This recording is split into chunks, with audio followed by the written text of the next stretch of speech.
आप सभी को क्रिसमस की शुभकामनाएं। हम इस वर्ष के अंतिम सप्ताह में हैं। 2022 बस आने ही वाला है। आप सभी 2022 के स्वागत की तैयारी में जुटे हैं, लेकिन उत्साह और उमंग के साथ ही ये समय सचेत रहने का भी है। आज दुनिया के कई देशों में कोरोना के नए वेरिएंट ओमिक्रॉन की वजह से संक्रमण बढ़ रहा है। भारत में भी कई लोगों के ओमिक्रॉन से संक्रमित होने का पता चला है।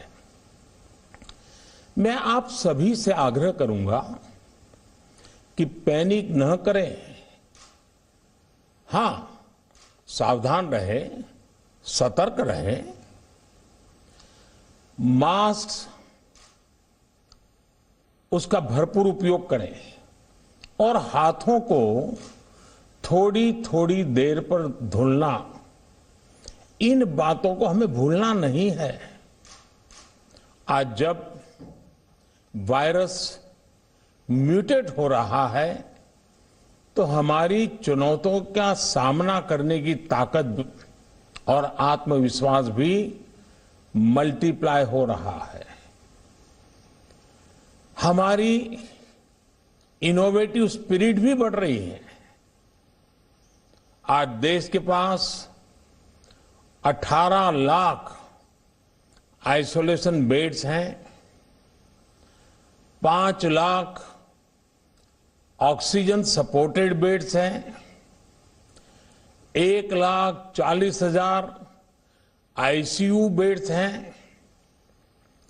आईसीयू और नॉन आईसीयू बेड्स को मिला दें तो 90,000 बेड्स विशेष तौर पर बच्चों के लिए भी हैं। आज देश में 3,000 से ज्यादा पीएसए ऑक्सीजन प्लांट्स काम कर रहे हैं। 4 लाख ऑक्सीजन सिलेंडर्स देश भर में दिए गए हैं। राज्यों को जरूरी दवाओं की बफर डोज तैयार करने में सहायता की जा रही है। उन्हें पर्याप्त टेस्टिंग किट्स भी मुहैया कराई जा रही है।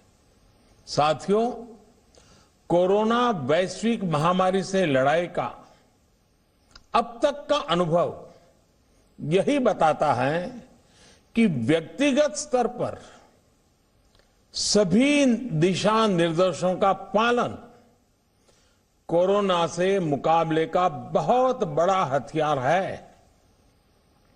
और दूसरा हथियार है वैक्सीनेशन। हमारे देश ने भी इस बीमारी की गंभीरता को समझते हुए बहुत पहले वैक्सीन निर्माण पर मिशन मोड में काम करना शुरू कर दिया था। वैक्सीन पर रिसर्च के साथ साथ ही approval processes, supply chain, distribution, training, IT support system, certification पर भी हमने निरंतर काम किया। इन तैयारियों का ही नतीजा था कि भारत ने इस साल 16 जनवरी से अपने नागरिकों को वैक्सीन देना शुरू कर दिया था। ये देश के सभी नागरिकों का सामूहिक प्रयास और सामूहिक इच्छा शक्ति है कि आज भारत 141 करोड़ वैक्सीन डोज के अभूतपूर्व और बहुत मुश्किल लक्ष्य को पार कर चुका है। आज भारत की वयस्क जनसंख्या में से 61% से ज्यादा जनसंख्या को वैक्सीन की दोनों डोज लग चुकी हैं। इसी तरह वयस्क जनसंख्या में से लगभग 90% लोगों को वैक्सीन की एक डोज लगाई जा चुकी है। आज हर भारतवासी इस बात पर गर्व करेगा कि हमने दुनिया का सबसे बड़ा, सबसे विस्तारित और कठिन भौगोलिक स्थितियों के बीच इतना सुरक्षित वैक्सीनेशन अभियान चलाया। कई राज्य और विशेष तौर से टूरिज्म की दृष्टि से महत्वपूर्ण राज्य जैसे गोवा, उत्तराखंड, हिमाचल जैसे राज्यों ने 100% सिंगल डोज वैक्सीनेशन का लक्ष्य हासिल कर लिया है। आज देश के दूर सुदूर गांवों में जब 100% वैक्सीनेशन की खबरें आती हैं तो मन को संतोष होता है। यह प्रमाण है हमारे हेल्थ सिस्टम की मजबूती का, हमारी टीम डिलीवरी का, हमारे हेल्थ केयर वर्कर्स के डेडिकेशन और कमिटमेंट का, और देश के सामान्य मानवी के अनुशासन और विज्ञान में उनके विश्वास का।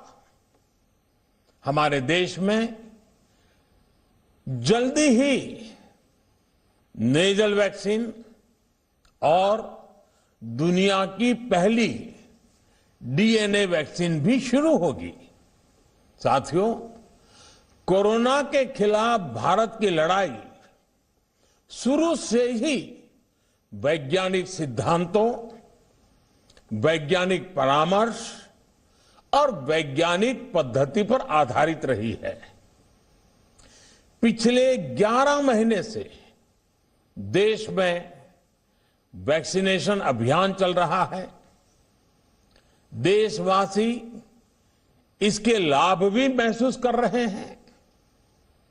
उनकी रोजमर्रा की जिंदगी सामान्य हो रही है।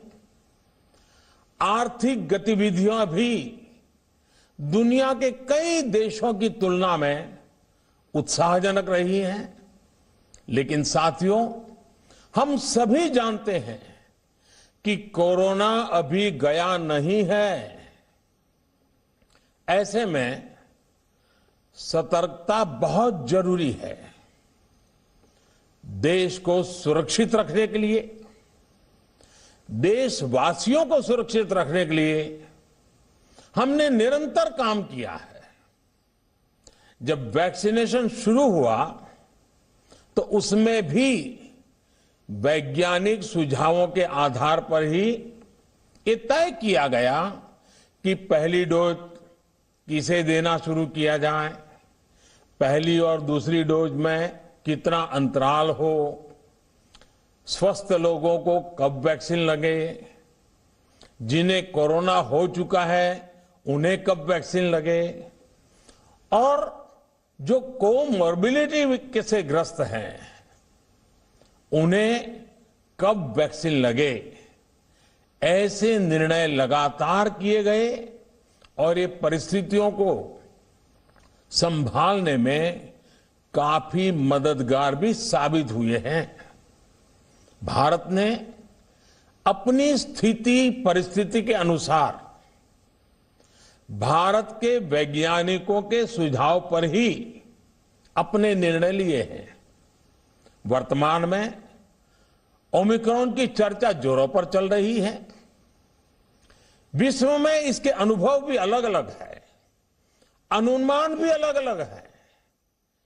भारत के वैज्ञानिक भी इस पर पूरी बारीकी से नजर रखे हुए हैं, इस पर काम कर रहे हैं।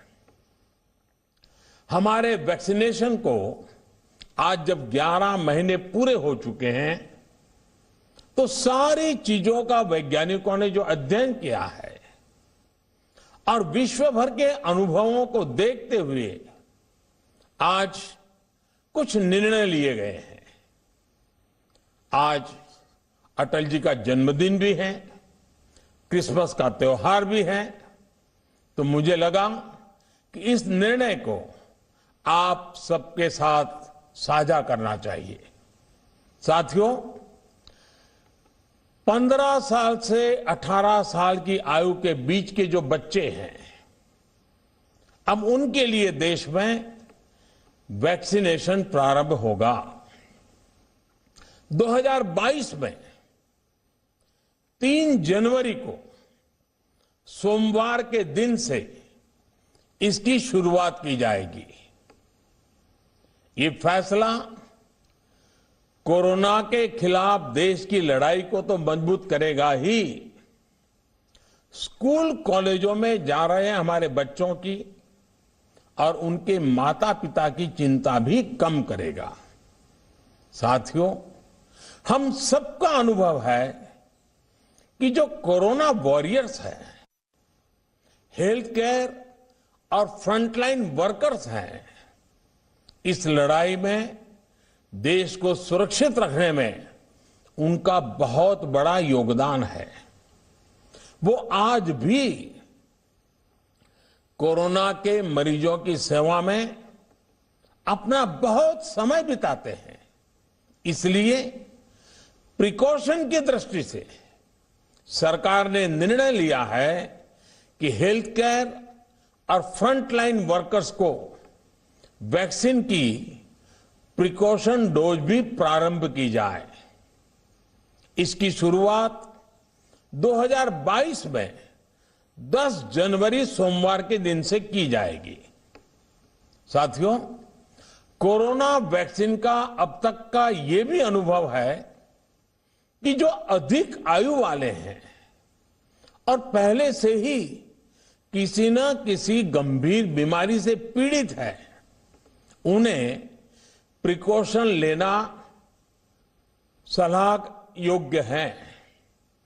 इसको ध्यान में रखते हुए 60 वर्ष से ऊपर की आयु के कोमॉर्बिडिटी वाले नागरिकों को उनके डॉक्टर की सलाह पर वैक्सीन की प्रिकॉशन डोज का विकल्प उनके लिए उपलब्ध होगा। ये भी 10 जनवरी से प्रारंभ होगा। साथियों, मेरा एक आग्रह है कि अफवाह, भ्रम और डर पैदा करने के जो प्रयास चल रहे हैं, उनसे बचना चाहिए। हम सभी देशवासियों ने मिलकर अब तक दुनिया का सबसे बड़ा वैक्सीनेशन अभियान चलाया है। आने वाले समय में हमें इसको और गति देनी है और विस्तार देना है। हम सभी के प्रयास ही कोरोना के खिलाफ इस लड़ाई में देश को मजबूत करेंगे। आप सबका बहुत बहुत धन्यवाद।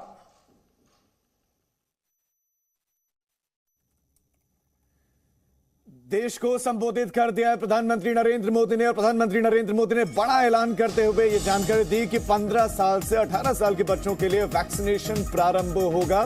3 जनवरी सोमवार के दिन से उनके लिए वैक्सीनेशन शुरुआत होगी। लेकिन सबसे बड़ा, हेल्थ वर्कर्स के लिए प्रिकॉशन डोज की शुरुआत होगी 10 जनवरी सोमवार से। वैक्सीनेशन पर केंद्र सरकार का बड़ा फैसला। Presenting B News app, available on Google Play and App Store. Download it now.